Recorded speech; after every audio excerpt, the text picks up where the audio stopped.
seem upset for the fact that I don't really like you. Off, you little. Oh, okay. Off. Okay.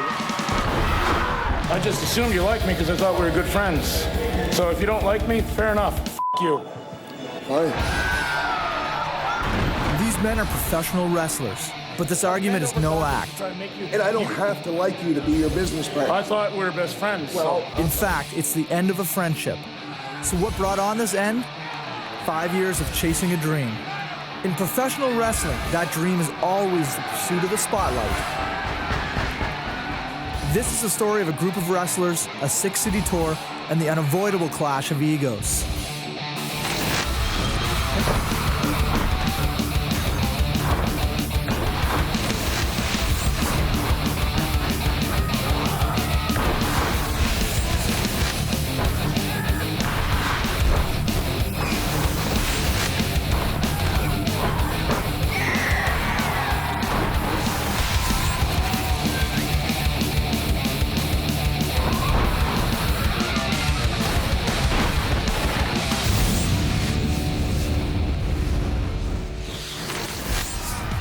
When you're an independent professional wrestler, the spotlight is your ultimate goal.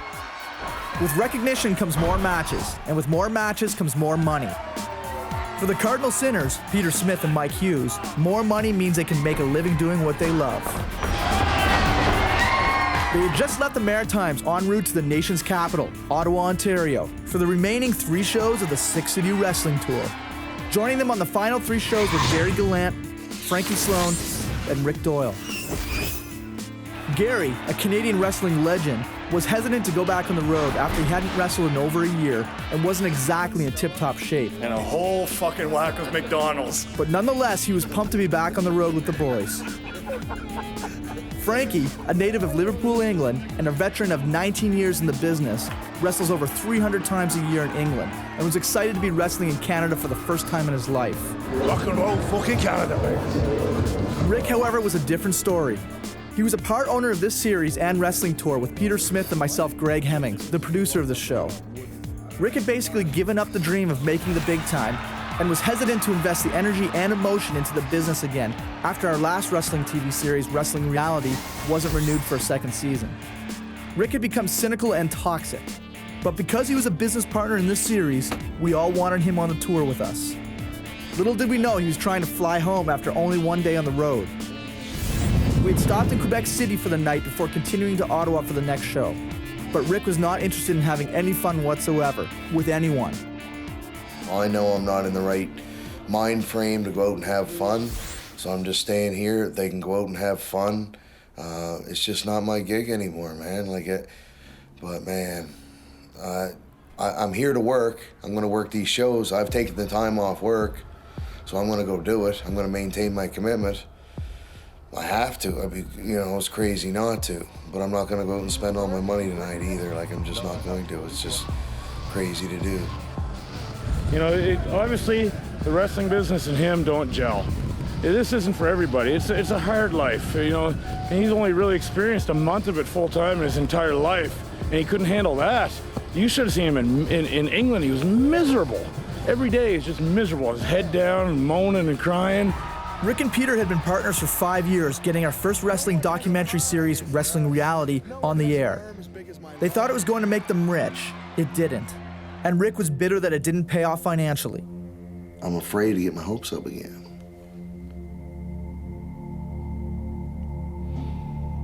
Because it's going to let me down like it always does.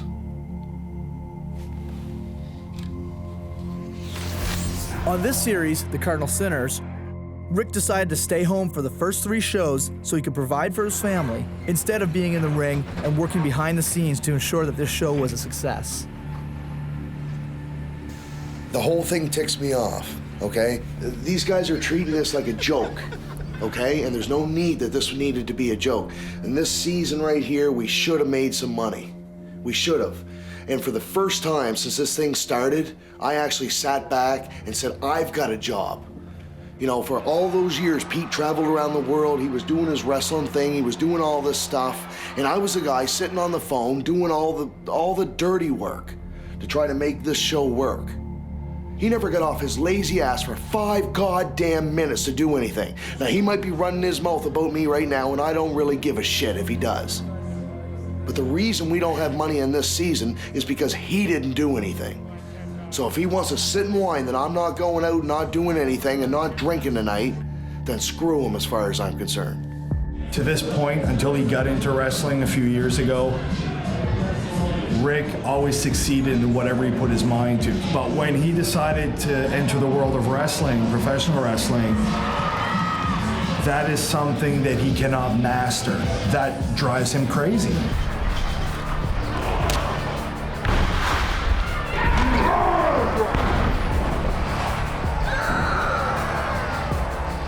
I knew from day one that there was no money in this industry. You know, right off the top, I knew that. I came into it late. I had no physical talent. I had probably everything going against me that could possibly be going against me. But I knew that this was an entertainment business. In an entertainment business, you don't necessarily have to be the greatest wrestler, the most technical wrestler. You're an entertainer. That's what you do. And I knew that somehow I could make money off this if I gave the right product to the people. And if there's no money to be made, why the hell are we here? Why are we doing this? We're all middle-aged men now. It's ridiculous.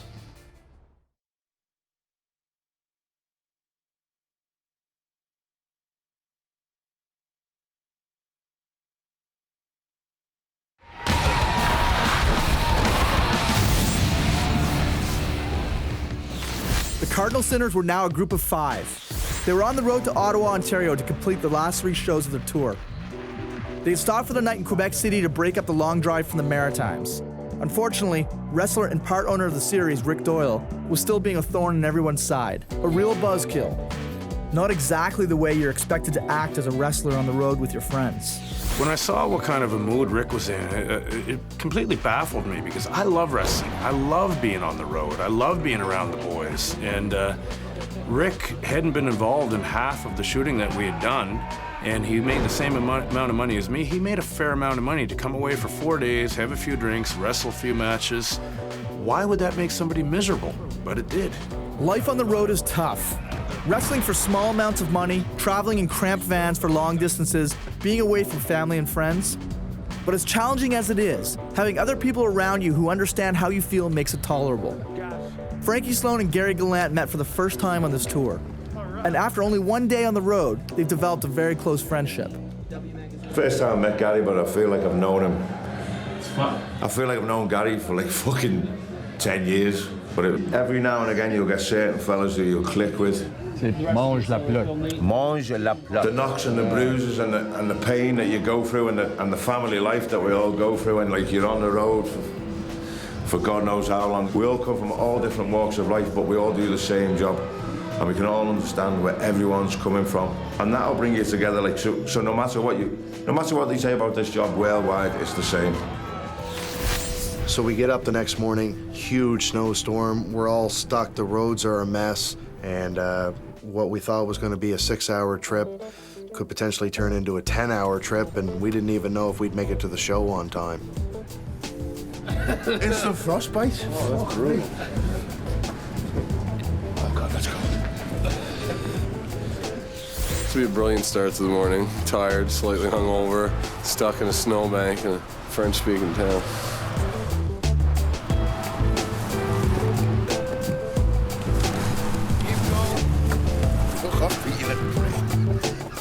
After much pushing and digging, the wrestlers finally got back on the road to head to Ottawa. It was potentially going to be a long drive with the snow conditions. Gary decided to pass the time by eating mass amounts of food, which was a surprise to us all considering he's always been in top physical condition. When we saw Gary, I mean, we hadn't seen Gary in a while, and, you know, obviously he was a little heavier than usual. And, you know, one has to wonder how that could happen. But then we started watching him eat once we got on the road. Eat! Holy fuck, he never stopped. He'd be eating a burger, watching waitresses go by, grabbing wings off their plates. We've never seen anything like it. And we've been to zoos.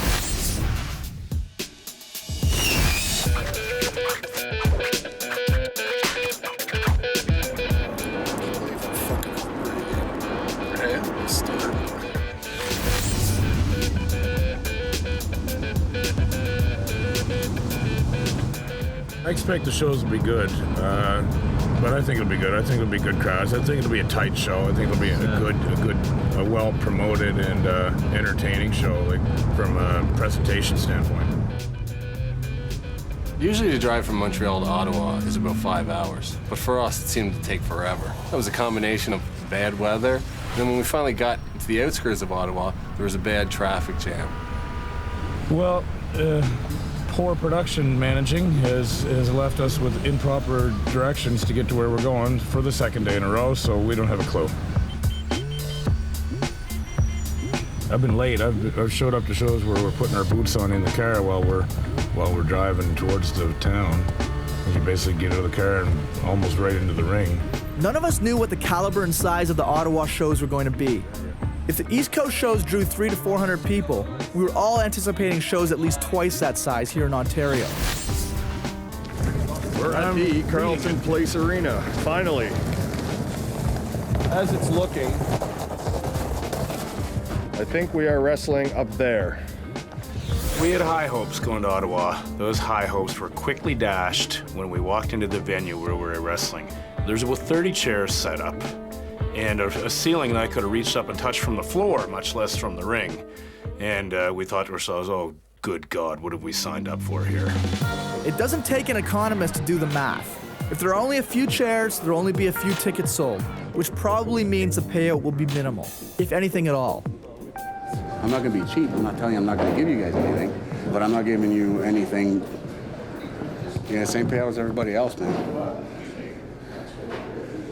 It's the way that's what I was told. That's what I was led to believe. That's what I was led to believe. I'm not going to change stuff, man. so you can't give me a flatline bottom end. If I give you a flat line bottom end and I get a really good door, that's all you're getting. No, I just mean a bottom end. I'm not promised anything to anybody, man. All right. Everybody's been on the same page, so I'm not going to be cheap. Don't worry about it. Okay. The ironic thing about all of this is Dean Dennis showed up on a tour that I had promoted last summer. With no guarantee, he hadn't contacted me about what he was going to get paid or that he was even going to be on my show.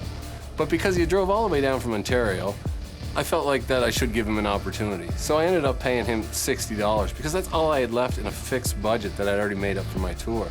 The thing is, I had no idea how little he was going to be paying me later on.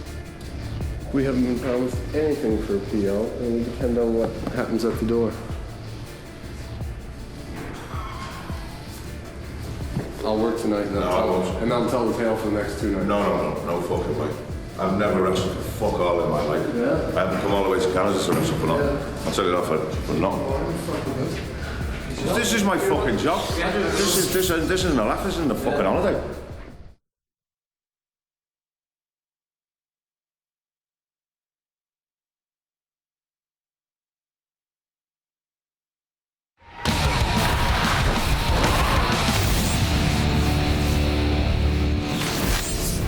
It's almost showtime for the Cardinal Sinners, but there's a big problem.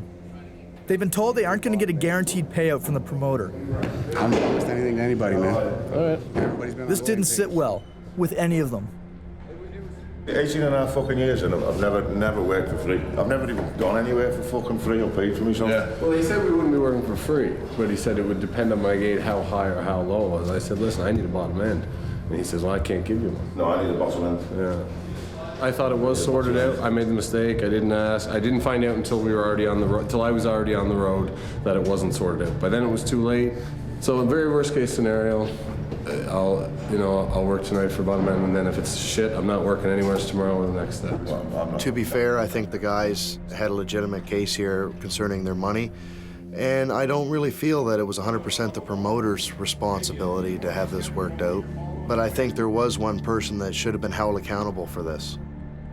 Obviously, somebody dropped the ball here. And I'm not pointing fingers. The I am is Peter Smith. He should have talked to you guys, or you should have talked to him, because he was the guy doing that negotiation, right? Yeah.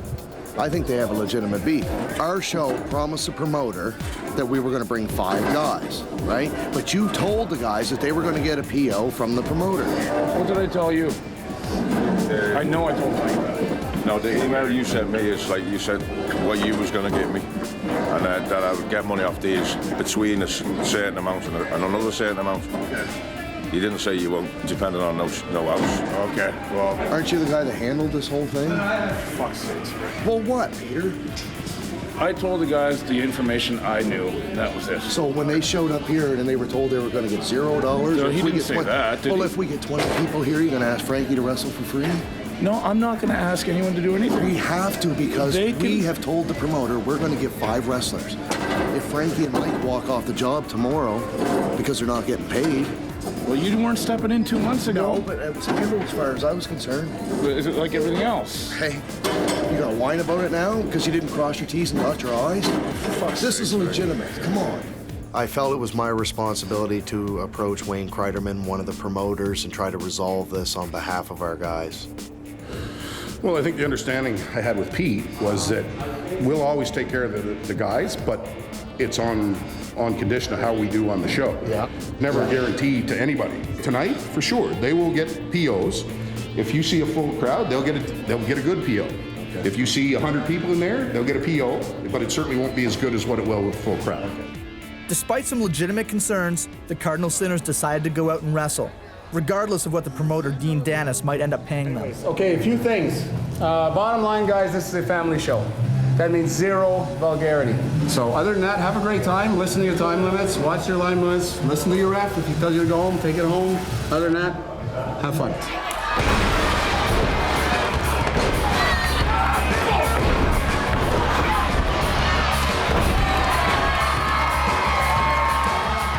I heard nothing but good stuff about Frankie. Watching Frankie work the crowd and just doing what he does best in the ring just really, really got me excited. There's nothing like the feeling of working a crowd and just feeling the vibe. And that's what it's all about. I was excited to get in the ring, but Rick looked a little apprehensive. Rick looked apprehensive because he, like Gary, hadn't been in the ring for more than a year. He's always been hard on himself about his in-ring skills, even though he consistently entertains the crowd. Gary, on the other hand, is recognized as one of the country's best wrestlers.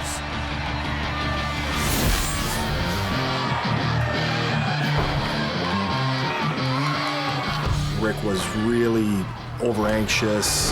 He was rushing into everything. He wasn't taking his time, and he really had a hard time listening in the ring.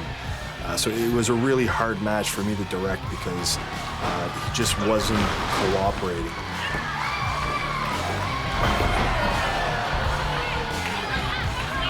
Yeah, it was a bad match. It's not one that I'm proud of. You know, I kind of dropped the ball there a little bit.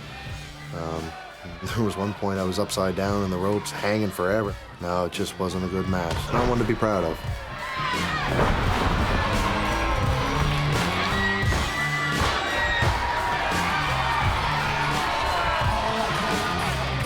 That was awful. Why was that awful? It was the whole thing was awful. What? I don't have to tell you why. Go ask anybody else. Very sorry. Thank you. Save the apologies, nothing can save that. What's wrong with that? Horrible. Why? Horrible. I hate to say it, but all on his behalf. Gotta calm down. Gotta calm down in the ring. Gotta take a breather. You're acting like the fucking ring's on fire. It's hard because he's not listening because his brain's going a million miles an hour, right? So it's hard to take him down. Like you literally have to take him down, shoot him down, say, whoa, take a fucking rest. You know what I mean? I'll take full blame for the match, but technically it was not a good match as far as timing and everything goes. The only thing I will say about it is I don't think Gary's in good enough shape to be in that ring right now. I don't think his cardio was there. I think he was blown up when the match started. So that's the only thing I'll say about it. Other than that, I'll take full responsibility for the bad match. I trained hard for this season, and I'm not sure everybody else did.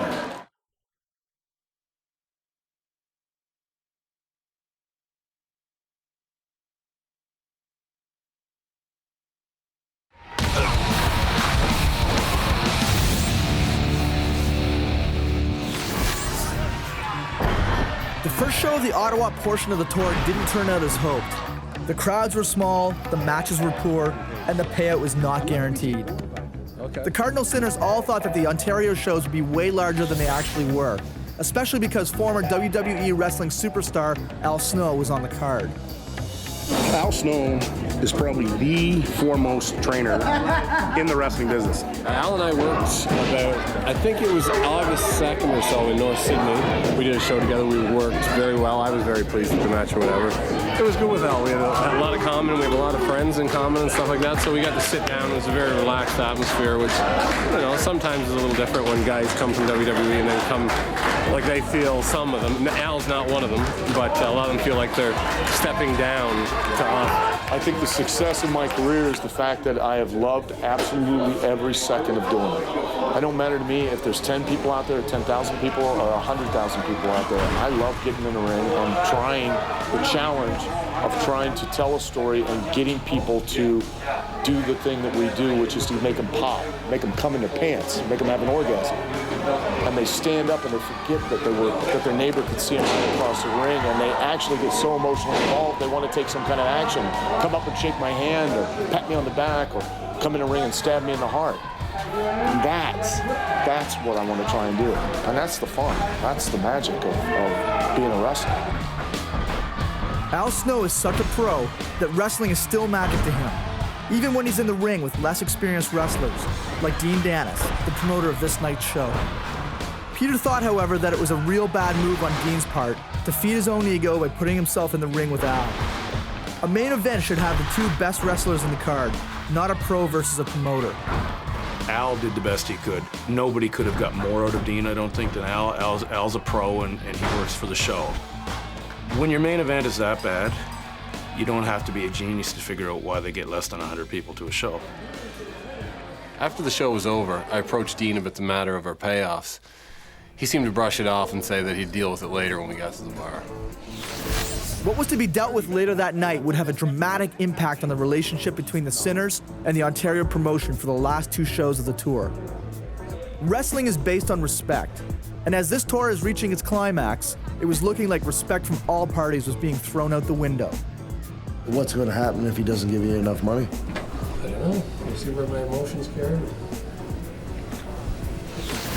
The promoter, Dean, it's my suspicion that he's going to rub somebody the wrong way and probably, at the very least, be told off, maybe punched in the mouth.